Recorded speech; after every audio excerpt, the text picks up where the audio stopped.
তো WhatsApp guys, welcome to new video. এটা ছিল আমাদের ডোমজুর বাড়িপাড়া কালী পূজার দিন। এদিকে এসেই দেখি মন্দিরটা সাজিয়েছিল কিন্তু খুব সুন্দর করে। তারপর ভিতর দিকে এসেও দেখি এদিকে লাইটিং আর ডেকোরেশনটা ছিল হেভি।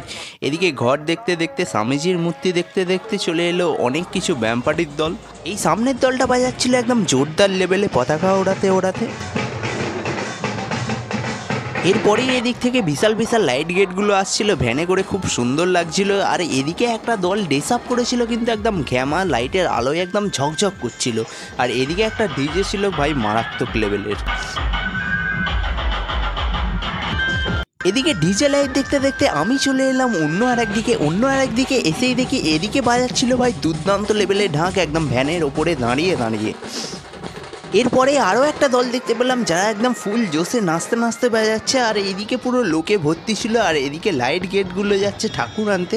আর এখানে প্রচুর ভিড় হয়েছিল, একদম অজস্র মানুষের ভিড়ে মিশরীয় রাজাদের মতন কিছু মূর্তি দেখতে পেলাম যারা নাচতে নাচতে যাচ্ছে ঠাকুর আনতে। এরপরেই একটা দল দেখতে পেলাম যারা বাঁশি বাজাতে বাজাতে এগিয়ে যাচ্ছিল ছাতা নিয়ে।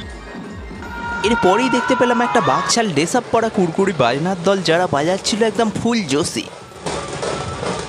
এদিকে ডিজে লাইট দেখতে দেখতে আরও একটা দল সামনে দিয়ে এগিয়ে চললো। এরপরই দেখতে পেলাম ছাতা নিয়ে আসা সেই দলগুলোকে যারা ফুল জোশে বাজাচ্ছিল এখন হাঁপিয়ে গেছে। এর কিছুক্ষণ পরেই একটা ডিজের সাথে প্রচুর মানুষের ভিড় দেখতে পেলাম যেখানে সবাই ডান্স করতে করতে এগিয়ে যাচ্ছিল।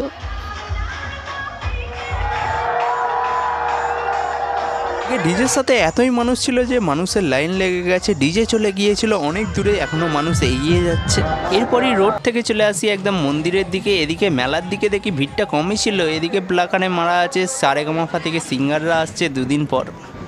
এরপরই আরও কিছু ব্যান্ডের দল দেখতে দেখতে শুনলাম মা আসছে, এদিকে ভিড়টাও বাড়ছে। তো দেখা হচ্ছে আবার নেক্সট ভিডিওতে, ততক্ষণ টাটা।